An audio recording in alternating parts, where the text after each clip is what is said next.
अच्छा, इकोनॉमिक्स के अध्याय 1 के परिभाषा में हम लोग यहाँ से शुरू किए थे। हाँ, जिसमें से पहला परिभाषा था, प्रमुख परिभाषाएं में पहला था उपनिवेश, दूसरा क्या था, आर्थिक क्रिया, उसके बाद क्या था, अर्थव्यवस्था की संरचना या ढांचा।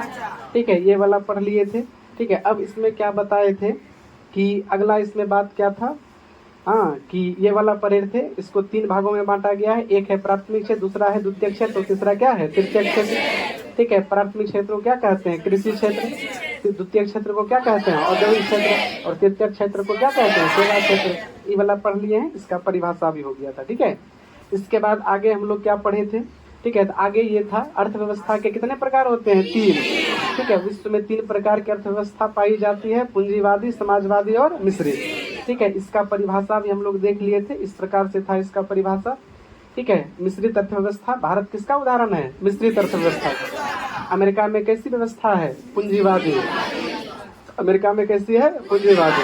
ठीक है, इसी प्रकार से हम लोग पढ़ लिए थे। अगला आज हम लोग का नया परिभाषा है समावेशी विकास। क्या चीज है, समावेशी विकास। ठीक है, इंग्लिश में इसको कहते हैं इंक्लूसिव ग्रोथ। क्या कहते हैं, इंक्लूसिव ग्रोथ। ठीक है, इंग्लिश में क्या कहते हैं इसको, इंक्लूसिव ग्रोथ। देखिए इंग्लिश में क्या कहेंगे इसको, इंक्लूसिव ग्रोथ। और हिंदी में क्या लिखा हुआ है, समावेशी विकास। तो किसको कहते हैं, इसका परिभाषा देखा जाए, लिखा हुआ है आर्थिक विकास की जिस पद्धति या प्रक्रिया से समाज के सभी वर्गों का, समाज के सभी वर्गों का। ठीक है, हाँ, आर्थिक विकास की जिस पद्धति या प्रक्रिया से समाज के सभी वर्गों का जीवन स्तर ऊंचा हो। क्या ऊंचा हो, ठीक है, जीवन स्तर ऊंचा होता जाए।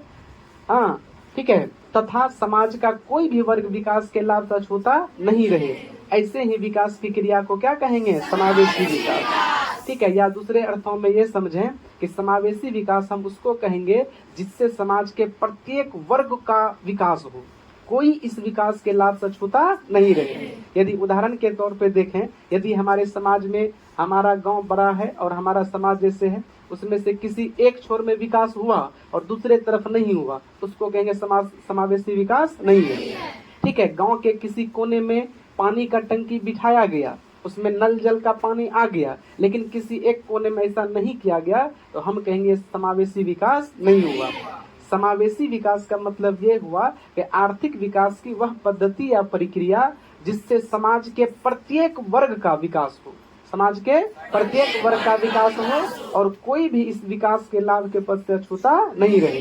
ठीक है, ऐसी ही विकास की प्रक्रिया को क्या कहेंगे, समावेशी विकास। क्या कहेंगे इसको, समावेशी विकास। या इसको और आसान करके बोल सकते हैं, हाँ, कि समावेशी विकास एक ऐसी प्रक्रिया है जिसमें समाज के प्रत्येक वर्गों का, ठीक है, विकास हो, समाज के प्रत्येक वर्गों का विकास हो।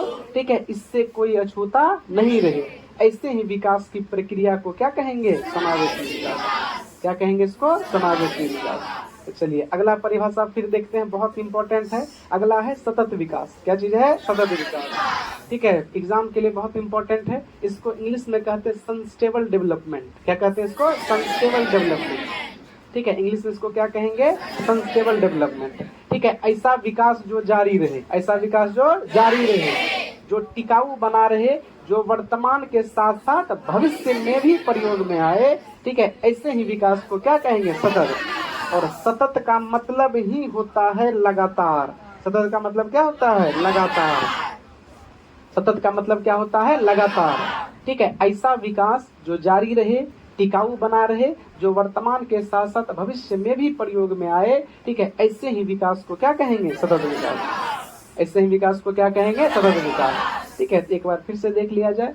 ठीक है, सतत विकास को इंग्लिश में कहते हैं सस्टेनेबल डेवलपमेंट। क्या कहते हैं, सस्टेनेबल डेवलपमेंट। ठीक है, ऐसा विकास जो जारी रहे, टिकाऊ बना रहे एवं वर्तमान पीढ़ी के साथ साथ भविष्य में भी प्रयोग में लाया जा सके, ऐसे ही विकास को क्या कहेंगे, सतत विकास। या विकास की ऐसी प्रक्रिया जो टिकाऊ हो, जो वर्तमान के साथ साथ भविष्य में भी प्रयोग में लाया जा सके, उसे क्या कहेंगे, सतत विकास। उसे क्या कहेंगे, सतत विकास। इंग्लिश में इसको क्या कहते हैं, सस्टेनेबल डेवलपमेंट। क्या कहते हैं इसको, सस्टेनेबल डेवलपमेंट। ठीक है, याद होगा। ठीक है, बहुत आसान परिभाषा है लेकिन बहुत इंपॉर्टेंट है। एक समावेशी विकास और एक सतत विकास, ये दोनों कई बार एग्जाम में पूछा गया है। ठीक है, इसीलिए इस दोनों परिभाषा को एकदम याद करेंगे। ठीक है, तो अगला परिभाषा देखते हैं। अगला परिभाषा क्या है, तो अगला परिभाषा हमारे पास है आर्थिक नियोजन। क्या चीज है? आर्थिक नियोजन। ठीक है, ये भी बहुत अच्छा टॉपिक है। नियोजन को इंग्लिश में कहेंगे प्लानिंग। क्या कहेंगे? प्लानिंग। और आर्थिक को सब क्या जानते हैं? क्या कहते हैं? इकोनॉमिक। क्या कहते हैं इसको? इकोनॉमिक। इकोनॉमिक प्लानिंग तो क्या है? तो आर्थिक नियोजन एक ऐसी प्रक्रिया है जिसके अंतर्गत पूर्व निर्धारित सामाजिक एवं आर्थिक उद्देश्यों की प्राप्ति के लिए अर्थव्यवस्था में उपलब्ध संसाधनों का विवेकपूर्ण उपयोग करना। विवेकपूर्ण उपयोग करना। विवेकपूर्ण उपयोग का मतलब हुआ कि हमारे समाज में, हमारे प्रकृति में जो भी प्रकृति द्वारा संसाधन दिया गया है उसका विवेकपूर्ण उपयोग करना ही क्या कहलाता है? आर्थिक नियोजन। क्या कहलाता है? आर्थिक नियोजन। ठीक है, यह एक ऐसी प्रक्रिया है जिसके अंतर्गत समाज में प्रकृति के द्वारा जितने भी संसाधन दिए गए हैं उसका कैसा प्रयोग करना? कैसा प्रयोग? विवेकपूर्ण। देखो एक वर्ड है यहाँ पर, क्या है? विवेकपूर्ण प्रयोग। ठीक है, तो अब देखें इसमें क्या चीज करना है? विवेकपूर्ण उपयोग। क्या करना है इसमें? विवेकपूर्ण उपयोग। ठीक है, तो ऐसा चीज है कि इसमें विवेकपूर्ण प्रयोग होना चाहिए। जैसे हम एक उदाहरण देते हैं, जैसे आज हमारे पास कोयला का समुचित भंडार है, अच्छा खासा भंडार है, लेकिन सबको पता है, ज्योग्राफी में हम लोग पढ़े हैं, यह एक समाप्त संसाधन, एक दिन क्या हो जाएगा? खत्म हो जाएगा। ठीक है, यदि हम इसका विवेकपूर्ण उपयोग नहीं किए तो एक दिन ये सारा क्या हो जाएगा? खत्म हो जाएगा। तो इससे हम जो भी चीज हम मशीन में प्रयोग करते हैं या बिजली बनाने में या जो भी चीज में, ठीक है, ईंधन के रूप में प्रयोग करते हैं, एक दिन यह क्या हो जाएगा? खत्म हो जाएगा। ठीक है, यदि हम इसका विवेकपूर्ण उपयोग नहीं किए तो आगे चल करके समस्या हो सकती है। तो इसीलिए आर्थिक नियोजन, ठीक है, इसको यदि इकोनॉमिक्स में देखें तो कहा जाता है आर्थिक नियोजन एक ऐसी प्रक्रिया है जिसके अंतर्गत पूर्व निर्धारित, क्या लिखा हुआ है? पूर्व निर्धारित। ठीक है, पूर्व निर्धारित सामाजिक एवं आर्थिक उद्देश्यों की प्राप्ति के लिए अर्थव्यवस्था में उपलब्ध संसाधनों का, उपलब्ध संसाधनों का, जो भी हमारे पास संसाधन है उसका कैसा प्रयोग करेंगे? विवेकपूर्ण प्रयोग करेंगे। क्या करेंगे? विवेकपूर्ण प्रयोग। इसको ही क्या कहेंगे? आर्थिक नियोजन। क्या कहेंगे? आर्थिक नियोजन। क्या कहेंगे इसको? आर्थिक नियोजन। अगला देखा जाए, बहुत शानदार परिभाषा। अगला क्या है? राष्ट्रीय। ठीक है, इसको इंग्लिश में क्या कहते हैं? National income. क्या कहते हैं इसको? National income. ठीक है, राष्ट्रीय आय। अगला परिभाषा किसका है? राष्ट्रीय आय का। तो कहता है, ये तो बहुत आसान परिभाषा है, फिर भी हम इसको जोड़ लिए हैं। किसी देश में एक वर्ष की अवधि में, किसी देश में एक वर्ष की अवधि में उत्पादित वस्तुओं एवं सेवाओं के मौद्रिक मूल्य के योग को, मौद्रिक मूल्य के योग को क्या कहेंगे? राष्ट्रीय। क्या कहेंगे इसको? राष्ट्रीय। ठीक है, ठीक है, किसी देश में एक वर्ष में उत्पादित वस्तुओं एवं सेवाओं, वस्तुओं एवं सेवाओं, ठीक है, यहाँ लिखा हुआ देखिए, सभी वस्तुओं एवं सेवाओं के मौद्रिक मूल्य के योग को क्या कहेंगे? राष्ट्रीय। जैसे हमारा देश भारत है, तो एक वर्ष में जितना भी वस्तु उत्पादन हुआ और जितना भी सेवा उत्पादन हुआ उसका सभी का मौद्रिक मूल्य जो होगा उसी को क्या कहेंगे? राष्ट्रीय। ठीक है, यहाँ कितना हुआ ये नहीं कह रहा है। ठीक है, एक वर्ष में जितना भी वस्तु या सेवा का उत्पादन हुआ उसका मूल्य क्या हुआ उसी को हम लोग क्या कहेंगे? राष्ट्रीय। उसी को क्या कहेंगे? राष्ट्रीय। इंग्लिश में इसको क्या कहते हैं? नेशनल इनकम, या शॉर्ट में इसी को हम लोग बोलेंगे NI। क्या बोलते हैं इसको? NI।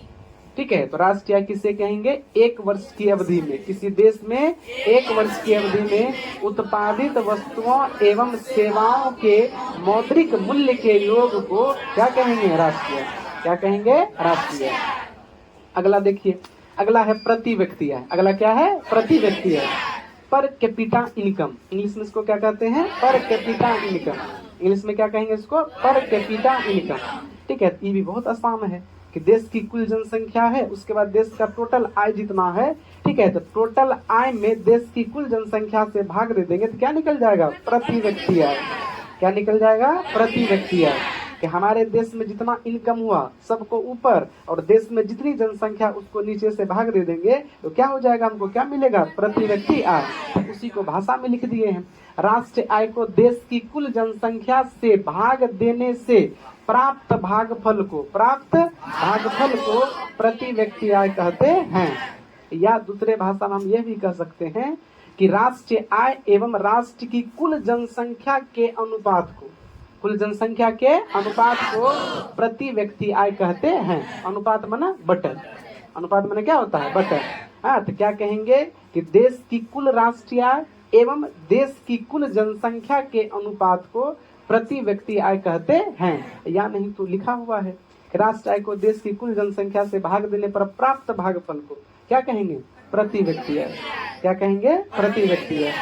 ठीक है, अगला देखा जाए, अगला एक बहुत अच्छा परिभाषा है आधारिक संरचना। क्या दिया हुआ है? आधारिक संरचना। ठीक है, आधारिक संरचना कहता है आधारिक संरचना का मतलब उन सुविधाओं तथा सेवाओं से है जो देश के आर्थिक विकास के लिए सहायक होते हैं। देखिए आधारिक संरचना, इसको इंग्लिश में कहते हैं इंफ्रास्ट्रक्चर। क्या कहते हैं इसको? इंफ्रास्ट्रक्चर। ठीक है, जैसे हम इंफ्रास्ट्रक्चर का मतलब क्या हुआ कि नया नया काम होना, जैसे देखिए क्या है, बिजली का काम होना, परिवहन बनना, संचार व्यवस्था, बैंकिंग, स्कूल, कॉलेज, अस्पताल।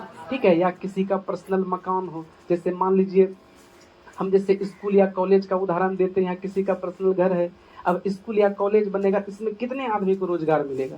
ठीक है, इससे तो विद्यार्थी भी पढ़ेगा, ठीक है, बहुत सारे रोजगार उपलब्ध हो जाएगा, ठीक है, लोगों को फायदा होना शुरू हो जाएगा। ठीक है, तो इसका मतलब ये हुआ जिससे हमारे देश में क्या हो? विकास हो। क्या हो? विकास हो। तो वही कहता है कि आधारिक संरचना का मतलब उन सुविधाओं तथा सेवाओं से है जो जिससे क्या हो? देश का क्या हो? आर्थिक विकास हो। देश का क्या हो? आर्थिक विकास हो। और किससे होगा? ठीक है, बिजली से, परिवहन से, संचार से, बैंकिंग से, स्कूल से, कॉलेज से, अस्पताल से। जैसे अस्पताल है, देखिए इसमें कितने लोगों को रोजगार मिलता है, बहुत सारे लोग लगे हुए रहते हैं, डॉक्टर है, नर्स है, मेडिकल है, ठीक है, दवाई है, बहुत सारा इसमें टीम लगा हुआ रहता है। इसके लिए बहुत बड़ा बिल्डिंग खड़ा करना पड़ेगा। तो अक्सर हम लोग सुनते भी हैं किसी देश का यदि विकास करना, उस देश में इंफ्रास्ट्रक्चर डेवलपमेंट कीजिए। सरकार को उद्योग लगाना चाहिए, व्यापार बढ़ाना चाहिए, नया नया। अब जैसे मान लो कहीं उद्योग लगेगा तो उसके लिए पहले क्या बनाना पड़ेगा? बिल्डिंग। और बिल्डिंग बनाने के लिए सोच लो क्या क्या खर्च लगता है, क्या क्या चीज उपलब्ध हमें चाहिए। तो इसका मतलब हुआ आधारिक संरचना, या इसको इंग्लिश में क्या कहते हैं? इंफ्रास्ट्रक्चर। क्या कहते हैं इसको? इंफ्रास्ट्रक्चर। ठीक है, तो क्या कहेंगे? आधारिक संरचना का मतलब उन सुविधाओं तथा सेवाओं से है, ठीक है, जो देश के आर्थिक विकास के लिए क्या हो? सहायक होते हैं। जैसे उदाहरण लिखना नहीं भूलेंगे इसमें, जैसे क्या लिखना है? बिजली, परिवहन, संचार, बैंकिंग, स्कूल, कॉलेज, अस्पताल आदि। ठीक है, ये किसका परिभाषा हो गया? आधारिक संरचना का। किसका परिभाषा हो गया? आधारिक संरचना का। तो चलिए आज का ये लास्ट परिभाषा था। आज जितना भी परिभाषा था ये बहुत इंपॉर्टेंट था। ठीक है, परीक्षा की दृष्टि से जैसे राष्ट्रीय आय किसे कहेंगे, सतत विकास किसे कहेंगे, समावेशी विकास क्या है, आधारिक संरचना क्या है, इससे पहले कौन बात पढ़े? एक अभी और पढ़े, क्या था अभी? प्रति व्यक्ति आय था, ये बहुत इंपॉर्टेंट है। फिर जाकर के राष्ट्रीय आय बहुत इंपॉर्टेंट है। हाँ, फिर जाकर क्या पढ़े? आर्थिक नियोजन, इकोनॉमिक प्लानिंग। क्या चीज है? Economic planning. ठीक है, तो इस सबको एक बार कॉपी में लिखा जाए, उसके बाद इसको याद किया जाए। ठीक है, इकोनॉमिक्स की किताब में ये सब परिभाषा जो है अध्याय 1 का बहुत इंपॉर्टेंट है। तो इससे पहले भी हम 5-6 बताए थे, आज फिर बता दिए 5-6, तो कुल मिला के हमको लगता है 10-12 हो गया होगा नहीं? ठीक है, तो इसको जो है अब याद करना है। ठीक है, चलो ठीक है, तो आज इतना ही है, इसके आगे हम लोग कल पढ़ेंगे।